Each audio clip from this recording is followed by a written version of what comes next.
Шинжлэх ухаан танин мэдхүүн од мөндөр суугийн цаг хугацааны аялал нэвтрүүлэг эхэлж байна. Хөтлөгч амар санаа болон мөхцөл миний бие ээлжид дугаараа хүрэхээр студид бэлэн болоод байна. Цаг хугацааны аялал нэвтрүүлэг танд YouTube-ийн од мөндөр сууг, NTV телевиз болон од мөндөр радио 83.3 болон 107 хөтөлбөрөөр хүрч байна.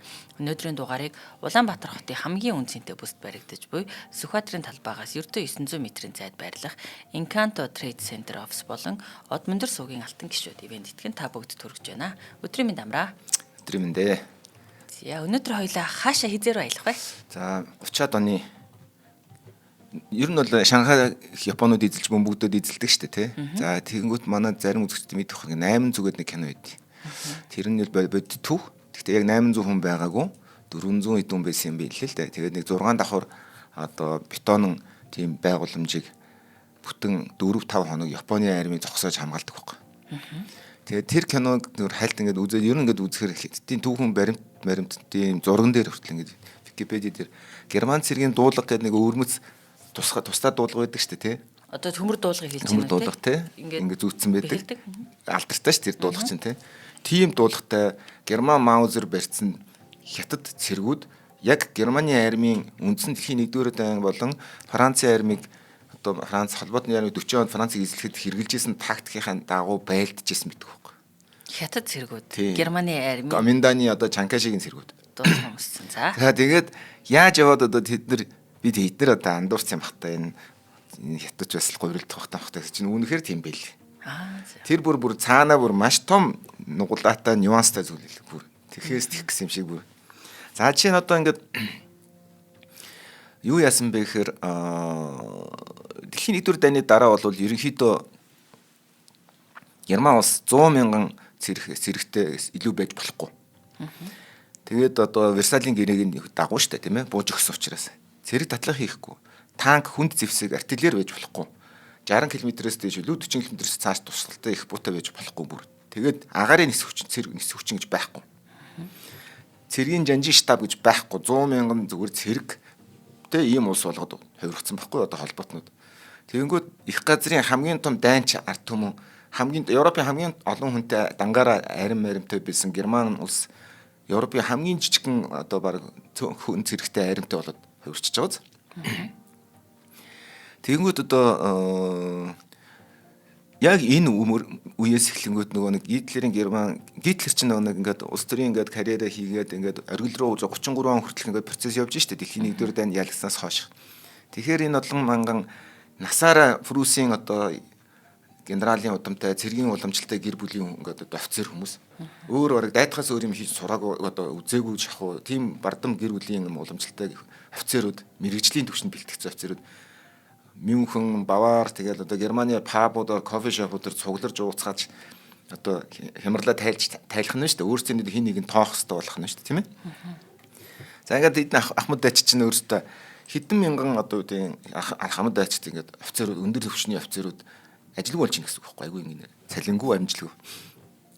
Тэгсэн яг энэ мөчөд одоо ерөнхийдөө энэ одоо үеийн одоо нугламын нөгөө талд нь болохоор Хорвогийн яг нөгөө мохорт нь Чанкаши гэдэг хүн Коминданы засгийг байгуулсан. Тэгээд одоо тэдний хэрэг тэнд усаагаар шиг хэрэгцээ гарч ирж исэн үе байхгүй. За ингээр одоо нэг юм холбогдож байна тийм ээ. Ямар ч байсан эрэлт хэрэгцээг нийлүүлэлтээр хангаж байгаа тийм ээ. Чанкаши бол бодит байдал дээр бидний сайн мэдгч гэсэн нөгөө нэг хятадыг бүрэн захирддаг улсын ерөнхийлөгч. Өөрөө улсынхаа ерөнхийлөгч мөртлөө усаа захирч чаддаг. Мэдэн шүү дээ. Бэянгийн бүгд найрамд хулс хойшоо манжго тэгэл дайнч варлордод ирдэг те цэргийн эрхтнүүд ус нэлээд олон мужийн эзэмшсэн. Өмнө зүгт нь коммунистуудтайгаа байлдаад өөрөө тэр Шанхай тэр хаваарал байж идэг. Яг үндэ тухайн үеийн хятадын газруудынхаа 5-1-ийг хяналтанд байлгаж чадчихсан л юм баггүй ердөө. Инхээр Манжуриг нь одоо араас нь ингээд Японууд эзлээд авахар бодиттой занал хийлэл одоо хятадын одоо өөрсдийнх нь одоо үеийн газар нутгиж үзэж байгаа тэр газар нутгийг нь тэр чинь нөгөө нэг манж чин гүрнээс өв залгамжилж авсан залгамжлагч гэж явдаг учраас тэр одоо манжго гэдэг манжуриг бол манай нутгиж үзээд байгаа шүү дээ. Тэрийг ингээд Японууд эзлээд авангууд энэ чинь бодиттой аюул занал бий болоод ирэхээр за зөвхөн дотроо ингээд эднийг учруулахаас гадна ийм том мэрэгжлийн хүчтэй айрам одоо Азийн хамгийн хүчтэй айрам болж байгаа. Тэрийг яаж дүүл тогтоон барих уу? Яаж тэрнтэй дийл хийх үү гэдэг асуудал гарч ирж байгаа байхгүй. Тэгээ ингээ хайсан чинь Орос завгүй, Америк, Англи, Францууд тэрнд туслах явж хүсэлгүй. Тэгээрсэн чинь тэнд нэг орон зай гарч ирсэн байхгүй. Одоо нэг вакуум гэдэг чинь тэ. За ингээд одоо орчин үеийн арим л хэрэгтэйсэн тэрнэрт. Одоо яг тэдний арим бол ерөөсөө тэр нэг 20-од оны тэгэл нэг хөдсөн дээлтэй яг нэг л байж идэг тийм сул дуу арим байсан байхгүй. Ерөөсөө огт хөгжил дэвшил хийгээгүй, байлданы тактикад сураагүй. Ингээд Чанкаши болохоор өөрөө энэ хувьсгалаа хийхдээ Японы эзэн хааны цэргийн академиг туралж төгссөн байдий. Япон хэлтэй төгс. Тэгээ Германы өөр ашигтай эмэг цэгцтэй тэр нэг зохион байгуулалт тэрийг нэг журмыг шүтдэг хүн байсан байна. Давхар. Тэгээ одоо өөрийнх нь хэлээр ярьдаг тэр улс орных нь одоо хэлийн сурцсан Японууд өөрийнх нь улс руу тодорхой хэмжээр бодитоор занал хийж ирж байгааг мэдрэх тусмаа тэр бол дараагийн тэрийг зөр зогсоход туслах хүнийг л хайж ийн гэсэн үг. Ингээд байж идэл дэлхийн хамгийн туршлагатай яг цагаад бол хамгийн туршлагатай явган цэргийн тактикч нар гэж хэлдэг тийм ээ. Стратегч нар гэж байгаа. Ингэж дайрий тэг дайрий. Бүр том агуулгаар. За тэгвэл тэрийг газар дээр хэрэгжүүлээд ирэхээр field marshal гэж гарч ирсэн. Field marshal дотор яг ингээд тухайн секшнээ хариуцаад одоо хэсгээ хариуцж байгаа нь генералууд гэж орж ирж байгаа шүү дээ. Тэд нар бол яг цэвэр одоо явган цэргээ яаж удирдах, их бууга яах юм гэдэг байдлаар дайралтаа яаж хийх юм гэдэг тэр тактикч таахгүй. Газар дээр нь асуудлыг яг хамгийн үр дүнгээр шийддэг гэсэн үг. Үр дүнтэйгээр. За ингээд яг ийм байж идэл 1927 онд анхны герман офицерууд ирсэн баг. Чив чимээгүй гэрээд мэрэгжилтнүүдийн хувьар элдв янзын цэргийн дөрөв тувцас таних тэмдэггүй энгийн хувцастай хүмүүс ирсэн. Гол асуудал нь Чанкаши тэдэнд бэлнээр төлөх мөнгө байгаагүй. За. Түүний улсын сан хоосон байсан мэдээж хэрэг тийм ээ. Тэгээ германууд болохоор буу винто маш сайж байгаа шүү дээ. Алдартай бууруу зөндөө идэх тийм ээ. Одоо ер нь бол бууны маш том уламжлалтай ард юм. Тэгээд их буу цэргийн сургалт орчин үеийн армийн зохион байгуулалтын үндэс гээд юу ч нийлүүлсэн бай хятадууд үүнийг мөнгнөөс өөр зүйлээр төлөх шаардлагатай байсан бол таарч байгаа юм. Тэгтэл хятадд яг тэр үед нь бас азтай юм да. Герман хэлээр вольфрам гэж нэрлэдэг. Англиар тангстен, монголоор гянтболт гэдэг одоо металл. Жанси болон Гуандуны уулсаас олборлдог хар саарал өнгийн ашигт болтол. 30-аад оны үед одоо гянтболтын талаар ярьж бод 30-аад оны үед дэлхийд дахин дээр энэ гянтболтын хятадаас илүүгээр ихээр үйлдвэрлэдэг улс нэгч байгаагүй. Бараг утгаараа хятад бол дэлхийн гянтболтын уурхай байсан гэсэн үг. Гянтболт яагаад чухал вэ гэвэл орчин үеийн цэргийн үйлдвэрлэлд одоо маш чухал үүрэг гүйцэтгэдэг. Энэ бол танкны ган хуйгийг нэвтлэн хуйг нэвтлэх сумны хуйгийн нэвтлэх үзүүр нь болж бэхжүүлдэг металл. Энээс өмнөх сумнууд болохоор зис тугалга байсан. Хөнгөддөд ирэхээр хол тусгалгүй болно. Нэгтрэлийн нэмдэг байхгүй. Нэгтрэл нэмсэн сум хол газар гүнд одоо penetration зэц нэвтрэлтээр тусна гэсэн үг. Тэгэхээр зөвхөн хуйгт гэхээс илүү одоо танк эсрүүцэгч их бууны суманд орно. Энэ киноноор гардаг штеп. High explosive буюу дэлбэрэх сумаар бууд. Наадхан одоо хуйг нэвтрэх сумаар бууд гэл ингээл тэгээд сумдагч нь сольж хийгээд идэг штеп. Тэр чинь тийм учиртай ерөнхийдөө. Тэгээд тэрний яг үзүүрдийнх нь тэр нэгтруулагч хэсэг. За дээр нэмээд Винтов танк эсрүүцэгч их буу шумбөгч онгоцын сэнсний нарийн дангийг боловсруулах. Дээр нэмээд зүсгч металл зүсгч. Тэгээд өрмийн хошуу токерын багажчд ордог. Токер гэдэг чинь төмрийн ингээд зорж байгаа шүү дээ. Тэр зордог үзүүрүүд нь болгож ашигладаг гэсэн. Гянт болдгоо Германы үйлдвэрүүд орчин үеийн зэвсгийг олноор нүүдруулж чадахгүй тодорхой байсан. Гянттай болдоо бол тэрийг бодсноо хэрэгжүүлнэ. Тэгтэл 27 оноос өмнө 27 он гэхэд Гитлер юу бодоод явжлаа тийм ээ. Mein Kampf бичсэн тэрийг хэрэгжүүлэн дайн шиг хэрэгтэй гэж бодоо явж байсан юм тийм ээ. За ингээд явж байгаад Германы армийн офицерууд ирээд байж явах үед 33 онд Адольф Гитлер засгийн ирэх нь гарсан. Версалийн гэрээг зөрчин Германыг дахид зэвсгэлж эхлэх үед энэ баримт Германы одоо дайны яамны эдийн засагч бүрийн ширээн дээр байсан. Хятадд Вольфрам дагаа гянтболт байгаа гэдэг. Райх гэдэг нэг Германы засгийн газар өөрөө зайлшгүй ирнэж биджсэн дайндаа бэлтжижсэн учраас тэд гянтболтыг тоноор нь хэдэн мянган тоноор нь олзболож нөөцлөх хэрэгтэйсэн. Европын ямар ч уурхай энэ үсвэрийг хангаж чадахгүй. Авч чадахгүй. Тийм, хятадд бол гянтболт байсан. За ингээд одоо хятадд хариуд нь айрам хэрэгтэй байсан. За ингээд 34 оны 1-р сард Берлинд нэг шинэ компани бүртгүүлсэн юм. Нэр нь Handels Gesellschaft für Industrie Produkte гэж байгаа. Аж үйлдвэрийн бүтээгдэхүүний худалдааны компани товчилсон нэр нь Hapro. Цаасан дээр бол хувийн компани, харин бодит байдал дээр бол Германы дайны яам болон Германы аж үйлдвэрийн акулууд байдаг штэ. Групп гэдэг групп. Групп ч одоо бүх танкийн мотор одоо юу шүү дээ, шасси мотор. Тэгээд Rheinmetall, Otto Wolff групп эднес бүгд энэ консорциумыг нийлж байгуулсан байна. Тэдний зорилго нь Германаас зэвсэг багаж хэрэгсэл гаргаж зараад оронд нь түүхийд оруулж ирэх зорилготой юм.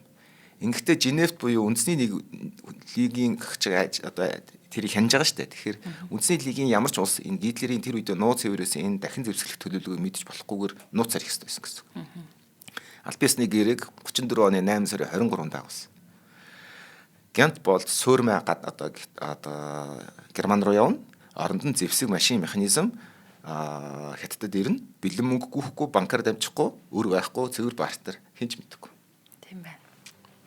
Тэгээд энэ чинь бартер чинь мөнгө угаах хэрэгслгээд одоо ингээл саарч хаслаа оруулаад ингээд байгаа чинь хүртэл ийм өчтэй байхгүй. Яагаад тэр тодорхой системийг банкар мөнгөөр дамжуулж хянах гэдэг учраас ийм л одоо үйл явдал болдог байх нь тийм ээ. За суурмаа бол өнгөлгөөний маш сайн материал байхгүй. Одоо тэр никл миклийг одоо гоё болгодог.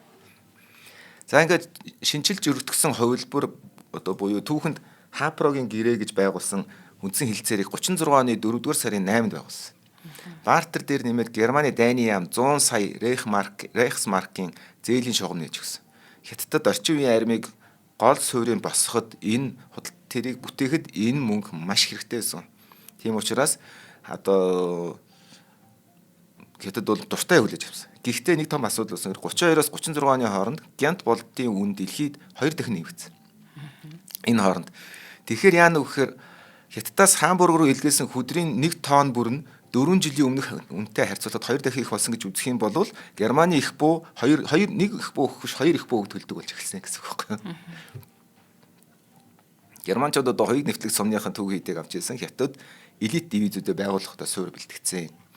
Хэлэлцээ удаан үргэлжлэх тусам одоо Шанкайшигийн хувьд бол олон ашигтай харагдчихсан байдаг. Яагаад гэвэл дайныг ерөнхийдөө эднэр 41-2 оноос хийх болов гэж хүлээлт боддог байсан юм шиг байлаа. Одоо энэ түүхний их сурвалжуудаас харахаар. Тэгээд 36 онд тэнд нэг түншлэл хідэн бартерын гэрээний хүрээнээс түншлэл нь бүр даваагцсан. Хятад Герман хоёр хамтран 3 жилийн аж үйлдвэрийн төлөвлөгөө боловсруулсан.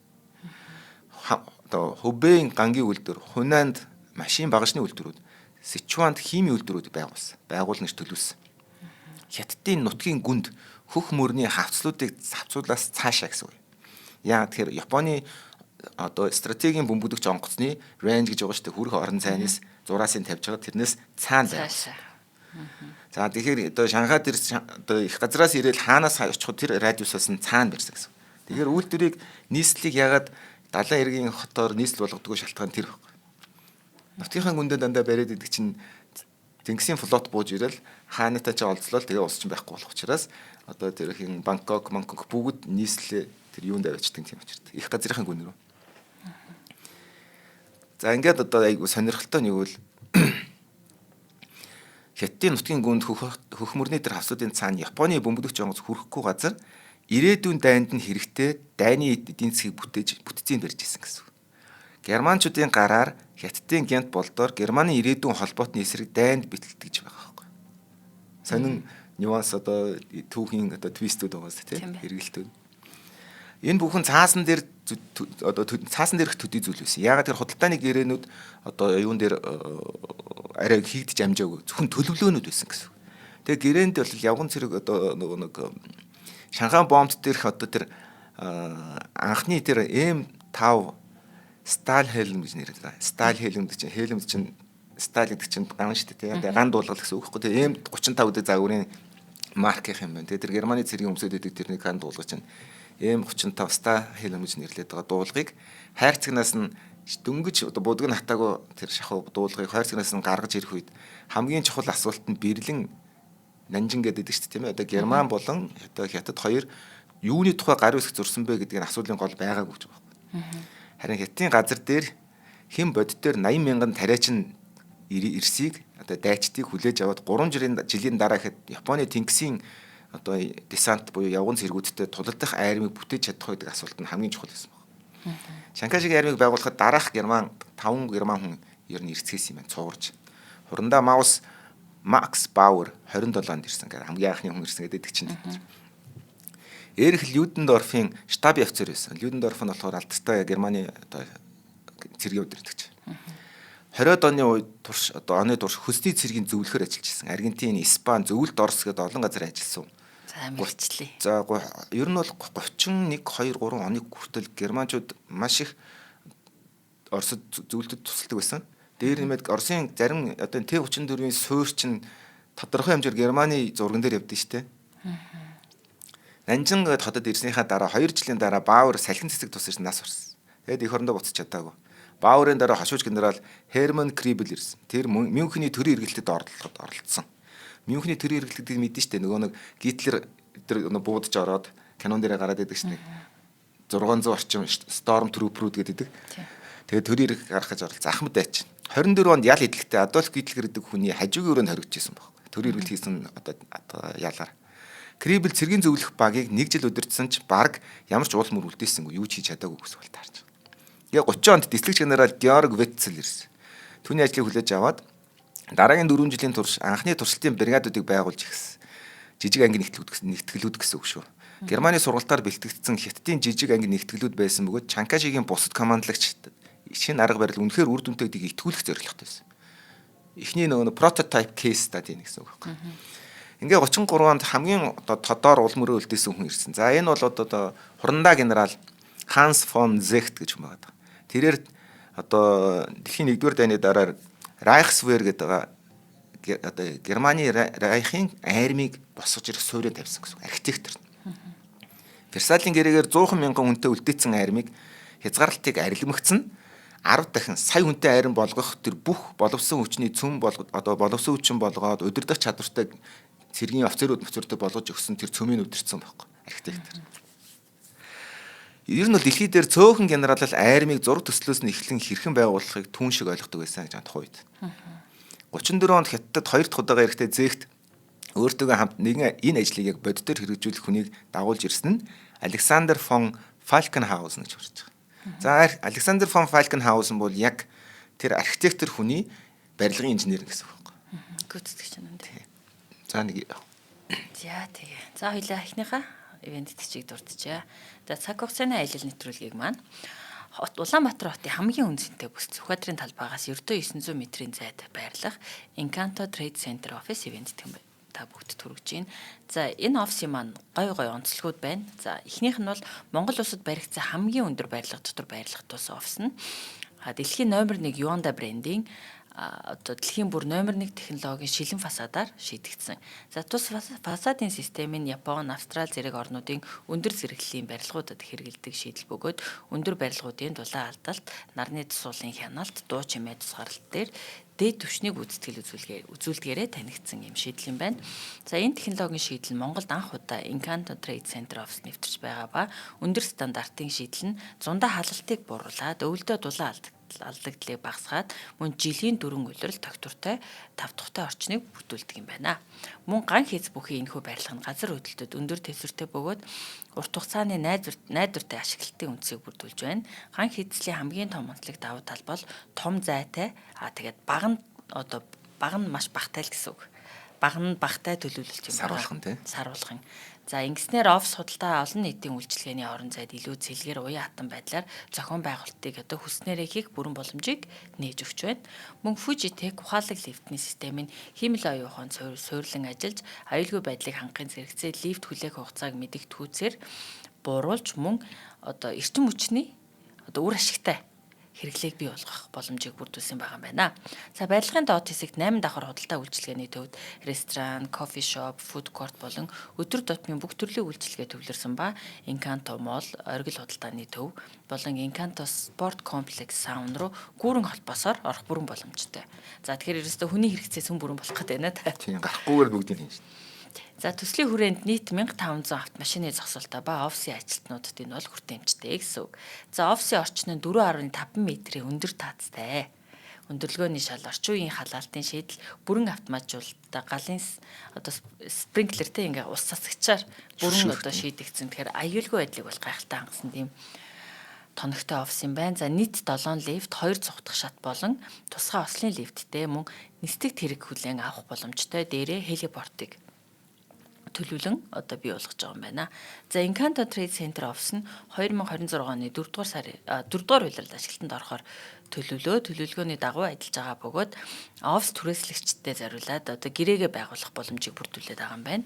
Мөн гэрээгээ эрт байгуулад дотоод засалтаа өөрсдийн бизнесийн онцлог, үйл ажиллагааны онцлог зориулаад хүснээрээ дотоод заслаа хийх боломжийг бий болгож байгаа юм байна. Та бүхэн бүтэн давхраар болон тал давхрын хэмжээгээр худалдан авах боломжтой 2 талбай мөн үлдсэн байгаа юм байна. За ингээд Encanto Trade Center офисын байршил нь Баянзүрх дүүрэг 26 дугаар хороо их Монгол улсын гудамж Олимпийн гүрд аваад Encanto оргил худалдааны төвийн чанга хойно Encanto таврын хойно барилдаг юм байна. За та бүхэн дэлгэрэнгүй мэдээллийг 99-19-15-22, 99-19-15-22 болон 9401-8858, 9405-8858 дугаарыг утсаар холбогдоод мэдээлэл авах болон уулзаад худалдааныхаа түрээсийн гэрээгээ хийх боломжтой болоод байгаа юм байна. За ивент тэтгэгчтэй баярлалаа. Баярлалаа. Гоё оффист болж байгаа юм да. Нэгтгэр нэг орж кофе ундаг. Харин тий оффистай бол бүр гоё сонсогдож байна. 4.5 м өндөр таац гэдэг бол гайхалтай. Зя. Нэг Александр фон Фалкенхаузен гэдэг хүн 55 настай хятад ирээд Нанжинд ингээд ирэх үед Азад 3 дахь томилтоо авсан байсан гэж үзэж байгаа. За тэгэхээр яасан бэ гэхээр 1900 онд залуу дислэгч байхдаа боксерийн бослогын үеэр тулдчихсан байна. За одоо хятадд болж байгаа боксерийн бослого шүү дээ тэр. Ахмад байхдаа Германы эзэнт гүрний Токиод дах цэргийн аташаар ажиллаж байсан.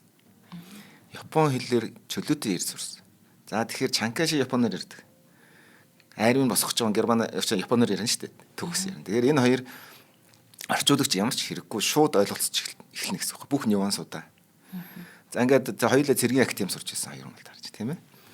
За ингээд тэр одоо ерөнхийдөө аль нь хоёулаа тэр Япон хэлээр ярьдаг тэр өөрсдийнх нь тэр байсан улс нь хятад руу дайрна гэдгийг бол мэдчихсэн байна.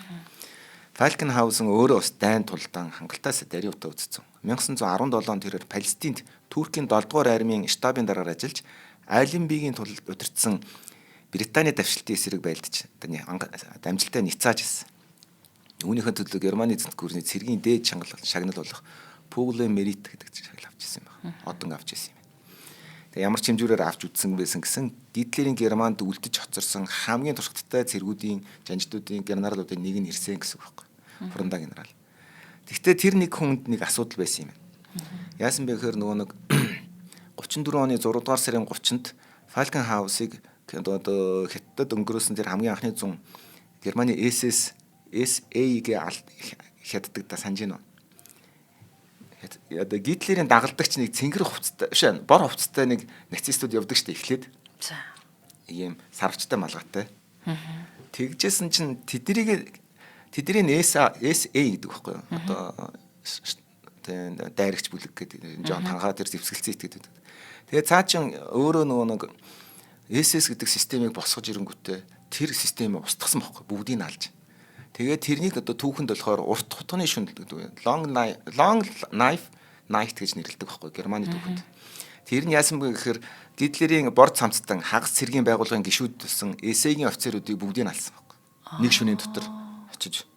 Тэгээд цэвэрлэг хийсэн гэсэн үг. Тэгээ Ханс Йохим фон Фалкенхаузен бол SA-гийн офицер байсан. Ханс Йохан фон Фалкенхаузен түүний ах байсан байна. Тэгэхээр Гитлер өөрийнхөө хөдөлгөөн дотор хийсэн цэвэрлэгээний ойролцоогоор 150 хохирогчийн нэг нь ах нь болсон гэсэн үг. Тэр чинь 600 орчим хүнтэй Мюнхений одоо юг хийгээд одоо энэ SS гэдэг энэ 33 онд ингээд засгийн эрхэнд хүртлээ тэднийхэн дэмжлэгээр бүх юмыг хийдэг, хамгийн бохир ажлаа хийдэг байжгаад дараа нь тэргээ цэвэрлсэн гэсэн. Төрж ирсэн байна тийм. Энэ одоо энэ бас Сталин хаасаг үл байдаг юм билээ. Болчихсон төгөөдөнд. Тэгээд анхан нас орсон одоо сонссон мэдээ одоо Александрт ирээд ямар ч чив чимээг дув байсан гэсэн. Асуудал маш ноцтой гэдэг мэдчихэж байгаа учраас. Тэгээд Берлин дэх удирдлагатай дээд удирдлагатай одоо даруухан загтал бичээд Хятадын засгийн газартай байгуулсан гэрээгээ сунгах бодолтой байгаагаа хэлсэн багт. Тэр зууны үеэс эхлээд Хятадд цэргийн зөвлөх ажиллагаа Александр фон Фалкенхаузен хувьд Адольф Гитлерийн Германы тэр дарамт чахалтнаас зухдах гарц нь болж эхэлсэн гэсэн. Тэнд буцаж очимооргүй гэсэн байсан гэсэн үг байхгүй. жигшсэн. Азад удаан байх тусам өөрийнх нь ахыг нь хөнөөж 35 жил зүтгэсэн армийнх нь өмнө ердөө төрүүч байсан хүний мэдлэлд өгсөн улс руу буцах шаардлагагүй. Төрүүч гэдгийг Гитлер хэлж байгаа шүү. Корпорал байсан гэдэг утгаараа. Тиймээс тэр цэргийн зөвлөх ажиллагааг амжилттай хүргэхийг л тэндээ байж хийх хүссэн гэсэн. Тэр чинь маш бардам байна гэсэн үг шүү дээ. Хурандаа генерал хүн төрүүч хүнээр удирдуулах нь өөрт нь гутамшиг байсан учраас тэр нэмээд ингээд анхаа нь алчхаар жигшээд тэгээ буцах сонирхолтой байсан гэсэн. За ингээ 34 оны 12 сард төлөвлөгөөг аль биесээр баталсан. Ингээд шинээр 60 дивиз байгуулахаар төлөвлөсөн бөгөөд нэг бүр нь 10,000 зэрэгтэй нэг бүрийг нь герман офицерууд эхнээс нь сургана. Германы зэвсгэлээр тоноглоно. Зэвсгэл нь Германы тактикаар дадлгажуулж сургана. Тэдний араас дахин 60 шинжлэгдсэн дивиз бий болгоно. Эдгээр нь хятад цэргүүдээс бүрдэх боловч дивиз бүрт 2 герман зөвлөх ажиллаж адилхан яг өмнөх ярьсан стандартын дагуу бэлдэнэ. Цаасан дээр бол 42 он гэхэд 600 мянган элит зэрэгтэй айран байгуулах төлөвлөгөөтэй байсан байна эднэр. Энэ Японтой мухардмал байдалд хүртэл тулалдаж эрэг хавийг хамгаалж улам хилцээрийн замаар инхтайван байгууллагад хүрэх хүчний гол ноён нур болох байсан. За Японыг бол үндснээ дийлэхгүй баг. Тэгтээ ингэж зууралдан байлдаж ядрааж агаад найрамдал байгуулах тийм бодолтойгоор одоо зогсоон барих айран байсан гэсэн үг тарах. Тийм байна. Их газар руу цөмрүүлэх байх зорилготой шүү дээ. Улмал гүн рүү н оруулах тусмал Японы айран сулдна гэсэн үг байхгүй. Falcon House яг л ийм дай ирэнд мэдчихсэн гэж хамгийн аимшигтай. Тэгээд 37 оны 7 дугаар сар гэхэд бодит байдал дээр арай даруухан байсан гэж амжилт нь 20 дивиз хэсэгчлэн бэлэн болсон. Тэднээс 8 нь бүрэн сургалтанд хамрагдаад дуусчихсан. Тэднийг генералиссимусийн хувийн дивизүүд гэж нэрлэдэг. Генералиссимус нь Чанкаши шүү. Ойролцоогоор 80 мянган хүн энэ дивиз яг энэ бүрэн бэлтгэгдсэн хүмүүс гэсэн. Дивиз бүр нь 3 явган цэргийн хороо 75 мм-ийн хээри их бууны батальон 37 мм-ийн танк эсэргүүцэх рот. Агаарын толгооноос хамгаалах салаа, инженерийн анги холбооны нэгжүүдтэй байлаа. Энэ яагаад энийг ингээд байгаа гэхээр яг офис байгуулахаар танад хүний нөөц юм хэрэгтэй хэрэгтэй. Танад яг юм compliance хангадаг хүн хэрэгтэй. Танад яг энэ ажлыг хийж үн sales хэрэгтэй, маркетинг хэрэгтэй гэдэг энэ системийг бодож олох чинь энэ айрмыг бий болох үндсэн байхгүй юу. Тэгээд энэ инженер байх хэрэгтэй, сапер анги байх хэрэгтэй. Сапер анги чинь эндээ харилцаж ингэж явна гэдэг. Энэ бүх юм чи архитектор зурна гэсэн үг.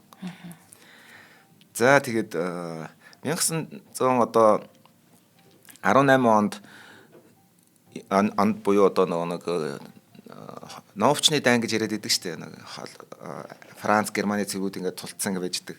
Тэндээс Германы армийн гаргаж боловсруулсан давшин төмрөх тактик гэж Storm Trooper-ийн тактик гэж байдаг. Тэрийг дэлхийн 1-р дайнд Герман баг амар амжилттай ашиглаад Парис руу 50 км орцсон байхгүй. 60 жил. Тэгээ их буугаар Парисыг боддог гэсэн байхгүй.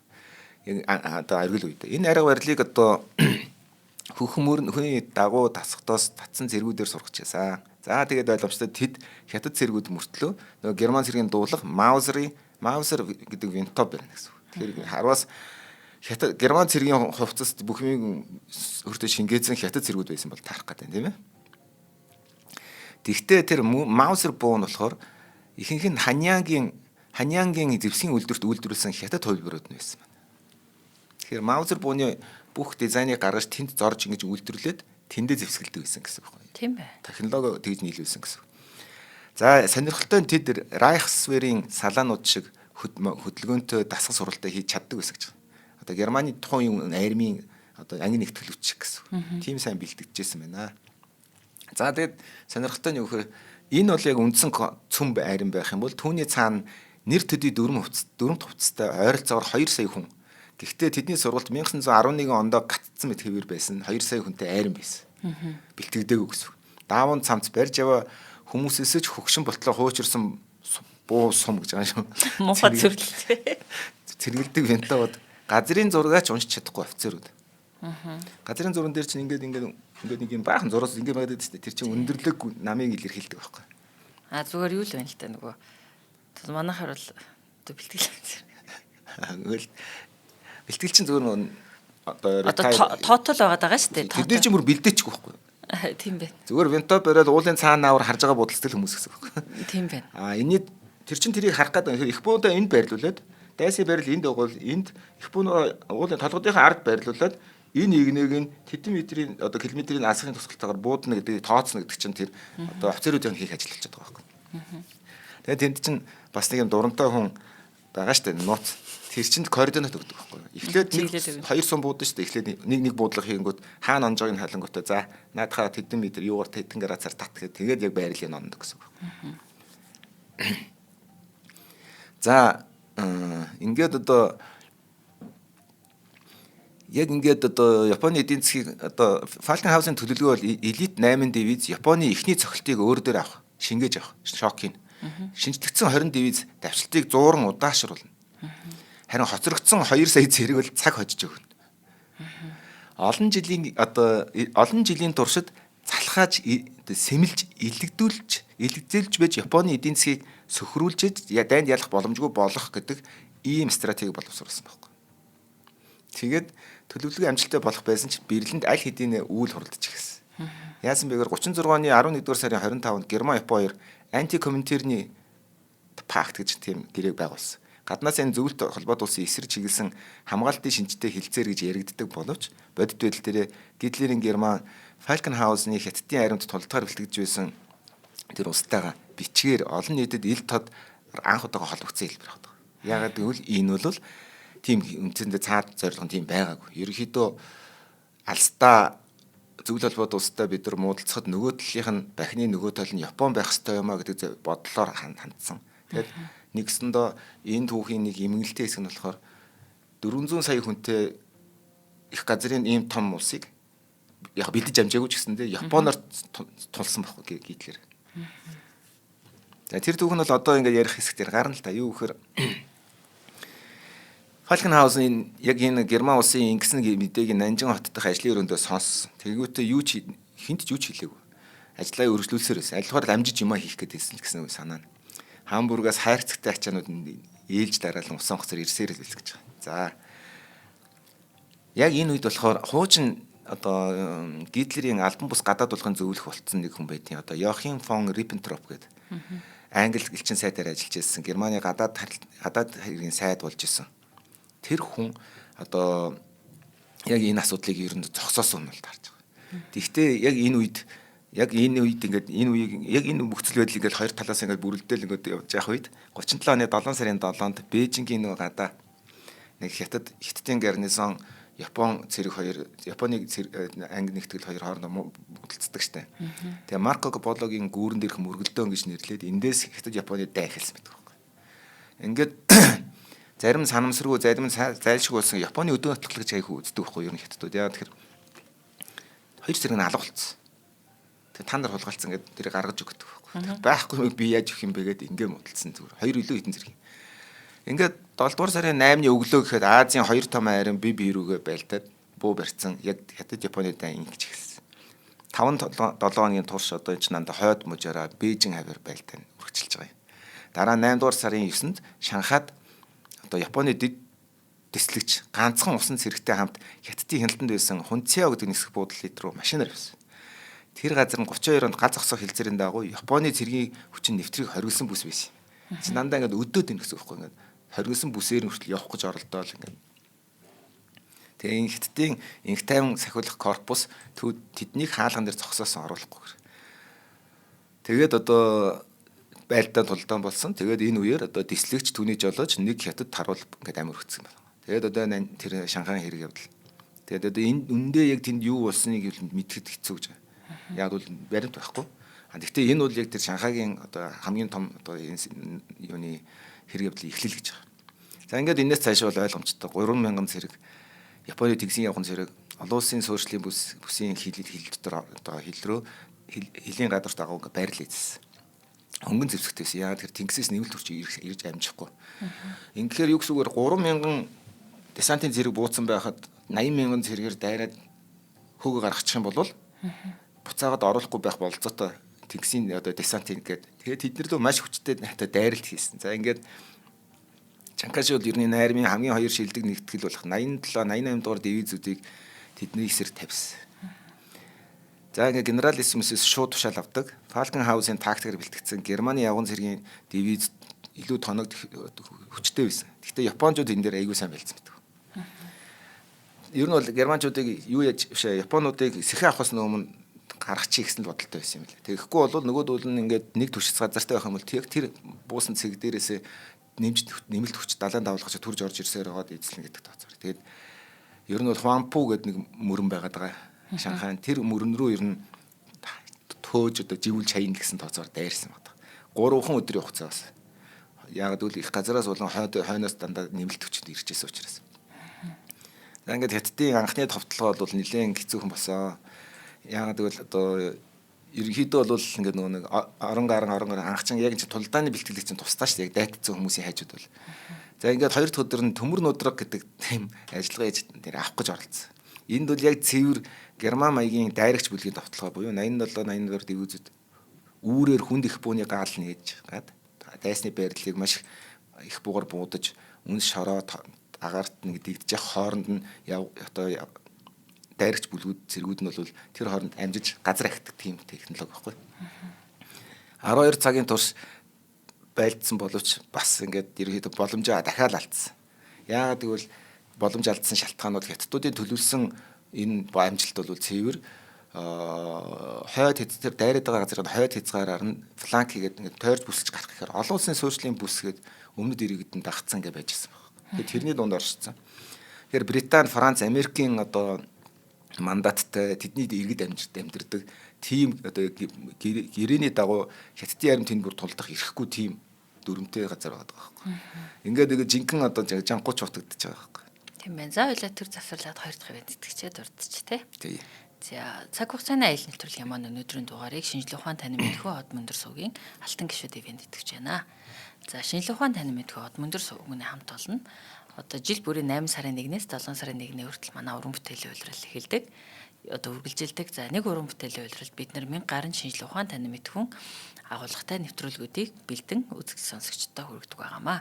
За энэхүү зорилгын хүрээнд бидэнтэй хамтран ажиллаач гэж үзэг сонсогчдод урьж байгаа. Учир нь энэ бол од мөндөр гэдэг бол одоо мөрөөдөл зорилгоор сонирхлоор нэгдсэнтэй хүмүүсийн нэгдэл. За тэгэхээр бид нар хүмүүс маань бүгдээрээ тус тустай өөр ажилтай, мэрэгжлийн ажилтай. Бид нар сонирхолтой дурын хүрээнд энэ ажлыг хийдэг учраас биднэрт яа харахгүй одоо биднийг үзэг сонсч дэмждэг хүмүүсийн санхүүгийн дэмжлэг бас хэрэг болдог. Тэгэхээр та бүхэн яаж хамтран ажиллах вэ гэхээр жилд нэг удаа 100,000 төгрөгийн хандийг бидэнд өгөөч гэж та бүхэнд хүсэж байгаа юм. За энэ хандиар бид нар юу хийх вэ гэхээр бид нар үйл ажиллагаагаа доктортой явуулна. Хийж байгаа контент бүтээлийнхээ агуулгыг сайжруулна. Ийм зорилготой. За тэгээд мэдээж эхлэл дээрээ шинжлэх ухаан танин мэдхүүг олон нийтэд түгээх хүүхдүүдэд залуучуудад хүрээлттэй мэдээллийг бий болгох зорилготой. За та бүхэн хэрхэн манай одоо алтан гишүүн болоод бид нарт хандив өгөх вэ гэхээр худалдаа хөгжлийн банкны 94,000 IBAN-тай 419104 518 419104 518 дугаартай манай дансан 100,000 төгрөг шилжүүлээд гүйлгээний утган дээрээ өөрийн Facebook нэр болон утасны дугаараа бичих юм. За манай админ таны гүйлгээ хүлээж аваад таны утсаар холбогдоод таныг алтан гишүүд хэмээх Facebook групптэй оруулнаа. За алтан гишүүд группт маань биднэрт одоо хандив өгсөн хүмүүс байдаг гэсэн үг. За манай та бүгдийн үзэж байгаа нэвтрүүлгүүд хамгийн дөрөвд алтан гишүүд групп дээрээ лайваар бичигддэг. Та бүхэн лайвын өмнөдөө хөтлөгчтэйгээ холбогдох өөрсдийн санал бодлоо хуваалцах болон бидний нэвтрүүлгийг юуны дөрөнд YouTube тавигдахаас телевизээр гарахаас өмнө лайваар үзэх боломжтой. За тийм мэдээж хамгийн том давуу тал бол шинжлэх ухаан танин мэдхүүг Монголд эхэл дээрээ түгээхийн ажилд өөрийн хувь нэмрээ оруулж байна гэсэн үг юм байна. За та бүхэн худалдаа хөгжлийн банкны 94,000 IBAN-тай 419104 518 тооцоолсонд 100,000 төгрөг шилжүүлэхтэй гүйлгээний утган дээрээ өөрийн Facebook нэр болон утасны дугаарыг заавал бичээрэй. За. Яг одоо ингээд 3 дахь өдрийн тулдаанд бол одоо танк явган цэргийн хамтарсан хүчээр дайрж үдсэн байгаа. Санаа нь бол ийм л юм л да. Хоёр талаас нь ингээд хамгаалагдсан ийм коридорыг хамгаалцсан байхгүй. Тойроод ер нь бол цэрэгт чинь нөгөө живүүрээс нь ингээд тойрж гарч ингээд фланк хийж дайрж ерөнхийдөө тэр байрлалын давуу талыг авдаг. Тэгвэл тэр нөгөө суурьшлийн нөгөө чинь бүс. Тэгэхээр ерөөсөө шалт дайрнах ч аюу хэцүү. Тэгээд танк явган цэргүүдийг танктай дайрсан боловч танктайгаа хэрхэн байлдах онолыг зааж амжаагүйсэн учраас явган цэргүүд нь танкнаас төрүүлж урд яваад тэгээд явган цэргүүдийн дуусангуудад танкнуудын хоёр талаас нь буудаад тэгээд ерөнхийдөө ингээд маш их хохирол амссан. 90 гаруй офицер 1000 зэрэг алдсан. Тэр өглөөний дотор. Уг нь бол одоо хүний тоогоор бол илүү байгаатайгаа хэд дахин илүү байгаад байгаа шүү тий. За тэгээд яг одоо 3 өдрийн дараа хятадын танкууд эцэст нь Хуанпу мөрний бомбын агуулгын өмнөх сүүлчийн гудамж хүртэл цөмөрөн орж чадсан. Ердөө помпон мөрөн цаана 50 м-ийн зайтай байсан. Яг энэ 50 м зайнаас цаашаа нэг ч алхам урагшилж чадаагүй. Ингээд хамаг боломжинд дууссан. Маргааш нь Японы нэмэлт хүч тээвэрлсэн Усан гоц суваны анхны үлгүүд помпон мөрөн рүү орж ирсэн. Ингээд 8 дугаар сарын 22-ноос хойш тулдааны нөхцөл байдал эсэргээр иргэсэн. Японы нэмэлт хүч араасаа ирсээр байгаа. 10 дугаар сарын эцэсгэд эзэн хааны Японы эзэн хааны арим тус хотод 300 мянган зэрэг 700 их бүү 400 нисэх онгоцтой болсон байсан гэсэн. Энэ ч одоо давуу талаа гаргацсан. Чанкашич энэ армийг бас яагаад энэ Шанхайд айхтар юм тулдаан болсон гэдэг тэр би өмнө нь бас нэг Рабе гэдэг нэг юу байгаа шүү дээ нэг сайн нацист. Тийм тэрний нэвтрүүлэг дөрөөс ингээд дурддагдаг тэр Германы хүмүүс байдаг. Тэрэн дээр хүртэл Шанкаши энэ Манжгог ингээд Японд нэгтгэхэд аль хэдийн суурь алдсан давуу тал алдсан байсан гэсэн байхгүй. Гинэн байсан гэх юм уу? Шууд тэрлүү цэрэг оруулаад байлдал эхлэх хэрэгтэй байсан зүйлийг болохоор ерөнхийдөө олон улсын тэр стратеги судлаачид нар болохоор үндэстнүүдийн лиг дээр очиж тэрийг тайлбарлаж асуудлыг шийдвэрлэх гэж оролцоод байсан байхгүй. Үгүй өөрийн ингээд аль хэдийн ард түмнэр нь алын эзлэе гэдэг бодолтой ингээд орж ирж байгаа 300 мянган хүнтэй онгоц монгостой байж байгаа хүмүүстэй.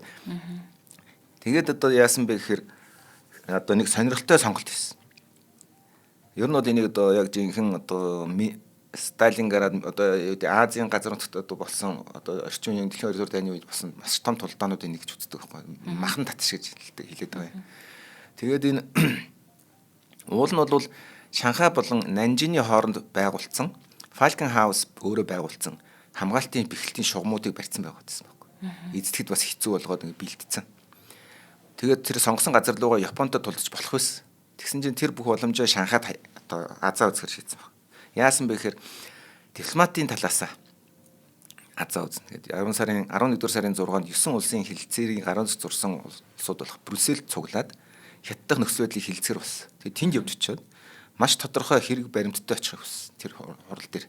Тийм учраас Японы төрөмгөл Шанхайг сүйтгэсэн, тэнд гэрээгээ зөрчсөн барууны арга хэмжээнд та нар авахгүй бол энд ийм хядлах хийсэн бизнесийг нотлох гэж цэргүүдээ оруулж тийм байлдаа илгээд.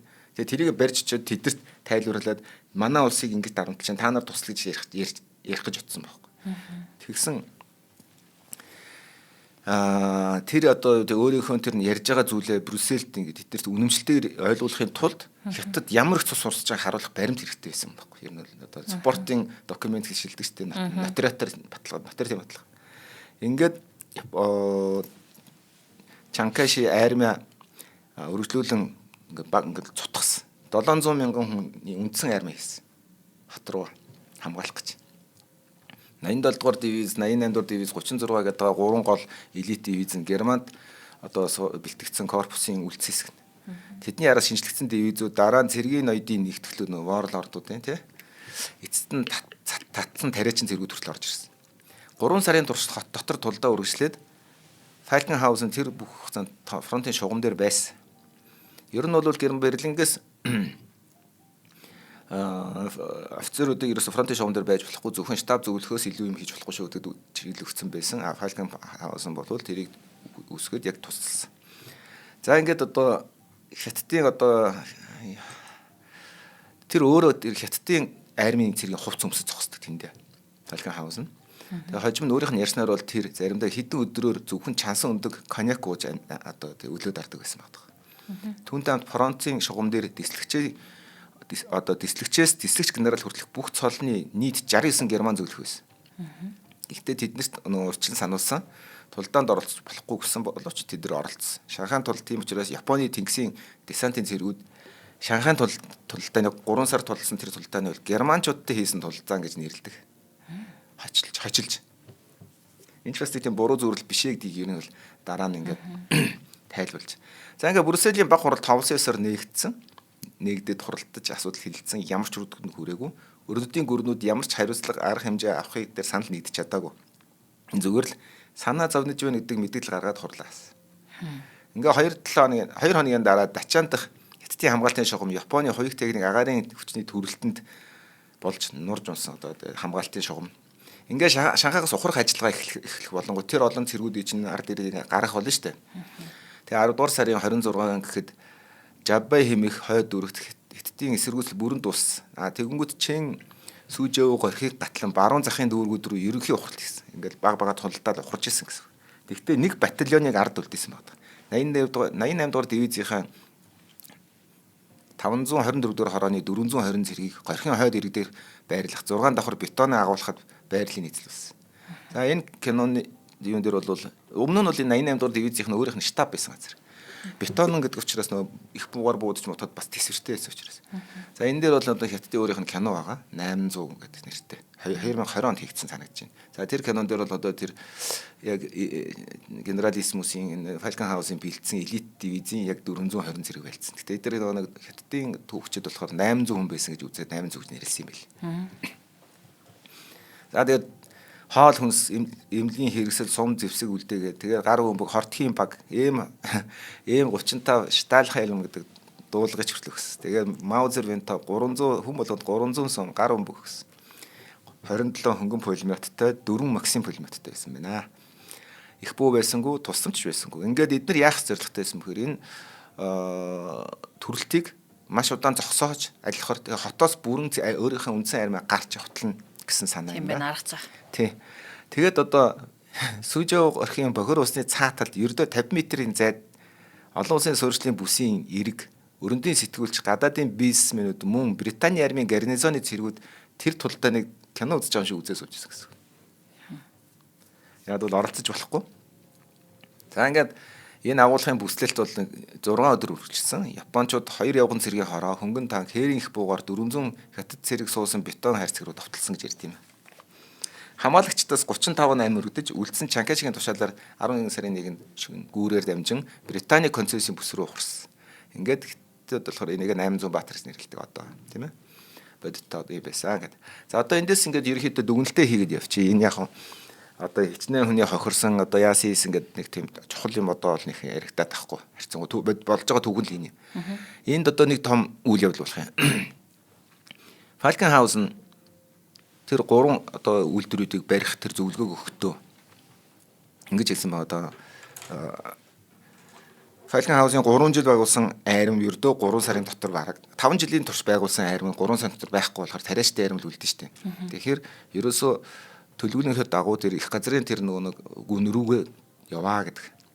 Тэгээд алихаар залхааж, зууралдаж, байлдаж тэгж одоо Японы эдийн засгаар нь одоо тоглож ижил чи энэ дайнд ялагчаар гарна гэдгийг зөвлөсөн байна. Тэгээ Falcon House-ыг ер нь бол бүгдийн одоо буцаас ялангуяа яг энэ Ribbentrop гадаад хэргийн сайд болохоос өмнө дайны сайд, гадаад хэргийн сайд хоёр нь бид нар бол яг энэ нөхцөл байдал Германы дэмжих ёстой биш Хятадыг дэмжих ёстой гэдэг байр суурьтай байсан байдаг. Тэгээ Ribbentrop эрэхтэй ерөнхийдөө Японы дайнд татаж оруулна. Тэгжээж бид нар Оросыг зөвлөлтийг одоо хоёр талаас нь багшиг хавчих стратегийн одоо тийм холбоотон болгож авч байгаа юм.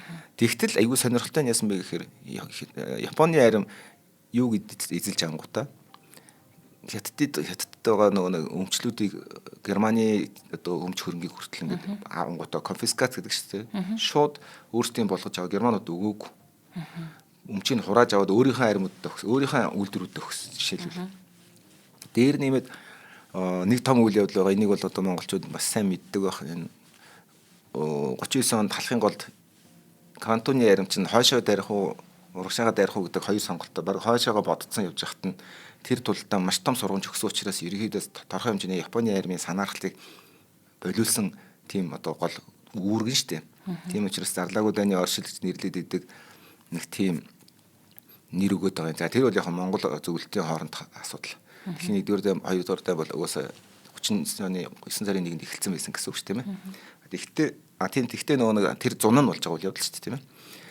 Тэгээд тэр Ribbentrop-ийн товчоо гэдэг байгаа тэр нэг одоо гадаад яамна Гитлер бол ерөнхийдөө яг нөгөө хоёр хүнийхээ үгэнд ороход болоод Ribbentrop-ыг өөрийнхөө гол хүнээ болгосон. Гадаад бодлого. Тэгээд Ribbentrop-ийн гэрээ гэдэг нууц гэрээ, протоколтой гэрээгээр Польшиг болж авч байгаа шүү дээ. За тэгээд мөнхөн зөвхний биш нөгөө юуны мөнхний хувилдаан гэдэг нөгөө Сүдэтийг авч байгаа. Тэр үйл явдлыг чинь зөвхөн Ribbentrop бодож олж хийж тусалж исэн бол таарж байгаа байхгүй. Тэгэхээр ер нь бол тийшээ бүрэн мөсөн ирэх нь тодорхой байсан л гэсэн үг л таарж байгаа. Дээр нэмээд яг энэ үед Яг ингээд Шанхайши ингээд нэг юм эргэлдсэн юм байж явах үед зүйл толгойд улс тэднэрт 200 сая долларын одоо зээлийн эрх тусламж өгсөн. Дээр нэмээд зэвсэг буу өгсөн. Яг бол одоо энэ нэг антикоммунизмын эвсэл гэдэг зүйл нь ерөнхийдөө энэ Шанхайшиг бол нөгөө тал руу гарчлаа гэж үзсэн учраас Гитлер хайсан баг хөсөр. Тэнгүү зөвлөлт тэрж авсан. Тийм учраас зөвлөлтийн одоо энэ армийн суманд байгаад байгаа тэр тангстен гэдэг байгаа тэр нэг вольфрам шүү дээ. Тэрний нэлээх өвн Хятадаас агаараар газраар дээр нэмээд одоо Монголоос ялангуяа одоо юу гэж хэлээд байдаг юм Бискийн коридор гэж нэрлэдэг байгаа. Тэрүүгээр болохоор Монголын нэг дид үтц хэцүү байсан учраас энэ нэг Бискийн транзит гэдэг тэр одоо коридороор манай Монголоос одоо 3 төрлийн ордыг тодорхой хэмжээнд албарлаад вольфрам нийлүүлдэг гэсэн. Тэр танкыг тэр одоо сумаар бол одоо олон Германы танкыг одоо хоёгийг нэвтэлсэн бол таарч ийн гэсэн үг. Дээр нэмээд хятадуудад тусалсан учраас хятадууд нь нөгөө танкстнаа авахыг зөвшөөрч байгаа. За одоо бүр балаа юм хэлж байгаа. Хонконгоор дамжуулаад хятадууд нөгөө нэг танксныг экспортлж байгаа юм. Тэнгүү тэрийг атсан усан онгоц ингэж яваад Японы хажуугаар явахдаа Владивосток очиж байгаа. Хавар. За. За дээр нэмээд бүр сони юм байна. Япон Америк хоёр байлдаж хахад Америкс стратегийн түүхийдүүдийг атсан зөвлөлтийн усан онгоцнууд нухан далайг бүтэн Японууд хинж яхад тэгээд чөлөөтэй худалдааны усан онгоцны явж ирсэн. Тэгэхээр энд нэг юм тал тохоо татсан холбоотон гэдэг зүйл тийм хүчтэй оршихгүй байгаад байгаа. Тийм байна. За тэгээд одоо тэр хин Фалкенштейнд болохоор тэр нөгөө нэг юуг яаж зөвлөсөн зүйл нь болохоор нөхцөлийн гүнд тэгжээжл чи одоо Японуудыг залхаана ядраад хамгийн сонирхолтой нь энэ дээр нэг жинхэнэ нөгөө нэг юу яадаг зүйл нь болохоор зөвлөлтүүд тусалсан гэсэн шүү дээ. Тэгээд халахын гол руу дайраад байдаг тэр Японы тайлбар нэг тийм энэ нөхтэй юу биш шүү баталгаатыг сурулж биш шүү. Гэхдээ тайлбарлаад байдаг нэг шалтгаан юу гэхээр одоо тийм Монголын газар нутгаас онгоцнууд нисээд Хятадын нөгөө нэг Шанхайшид тусламж өгөөд байна. Тэгээ Монголоос нөгөө нэг юу жон шатсан онгоцнууд Монгол тээврийн онгоцнууд Монгол буугаад тэнд халахын гол буугаад яваад байна гэдэг ер нь тийм одоо мэдээлэлтэй байсан юм уу ер нь тэгж үзсэн юм уу тийм учраас халахын гол руу дайрсан гэдэг нэг тийм зүгээр яг юм жижигхэн тийм санаа байд. Тийм одоо зөвтгөл нь Японы зарим их сурвалжууд гардаг гэх юм уу да. Яагаад тэгэхээр нөгөө нэг халахын гол бол хинт ч шалбалгүй ямар ч нефтийн нөөцгүй юу ч газар байхгүй. За яг зүгээр сайхан мал аж ахуй эрхлэгдэх болох байх. Гэтэ чинь дай их байгаа улсад нөөцл хэрэгтэй шүү дээ. Гэж үзэхээр тэр бол тийм зорилгоор тэр одоо Шанхайши туслаад байгаа тусламжийг зогсоох зорилготой байсан юм байна гэсэн зүгээр тийм тайлбар яваад идэв шүү.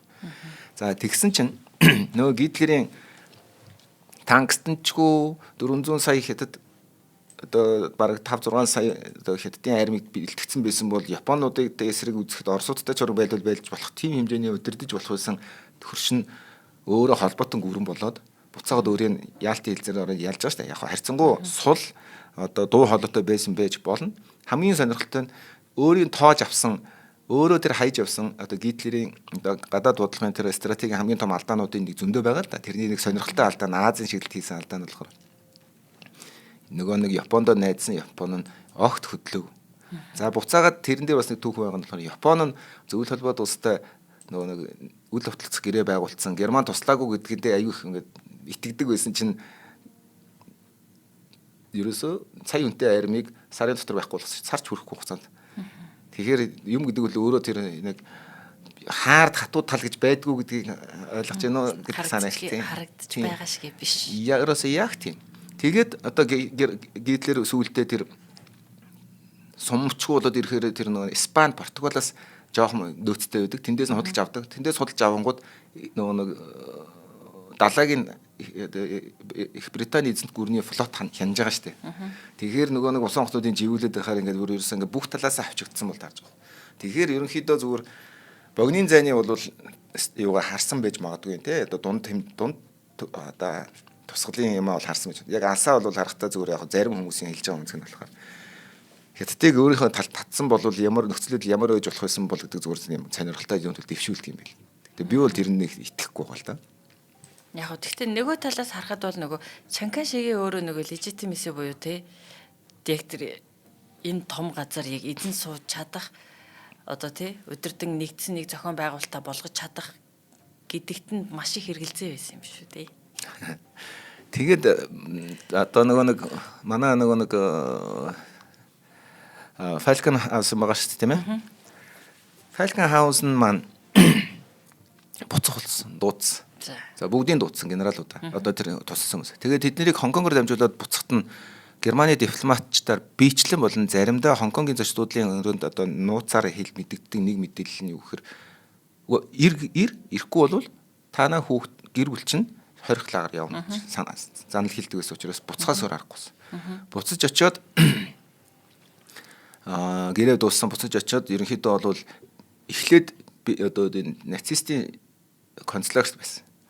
Дараа нь холбоотны Германы генерал байсан учраас холбоотны биелэгдэх шоронд байсан. Тэгээд тэрнээс гарсныхан дараа 1955 онд түүн дээр 50-аас $12,000 чек ирдэг. Чанкашикээс баярлалаа гэж. Сонирхолтой. Твист вэ те. Тэгэхээр одоо 75 насныхан төрсөн өдөр өрнө гэж байгаа шүү тэр. За баярлалаа. Маш сонирхолтой байлаа. Хамраа. За ингээд та бүгд шинжлэх ухаан танин мэдхүү од мөндөр суугийн цаг хугацааны аялал нэвтрүүлэг хүрлээ. Хөтлөгч Амарсанаа мөхцөл 2 студид ажиллаа.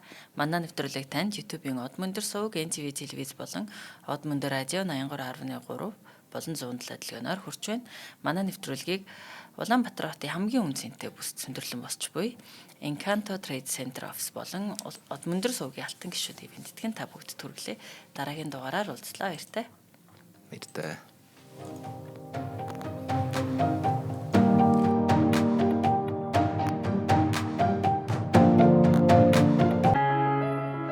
Нэвтрүүлгийг хүлээн авсан Нарны аймгийн монголчуудаа баярлалаа.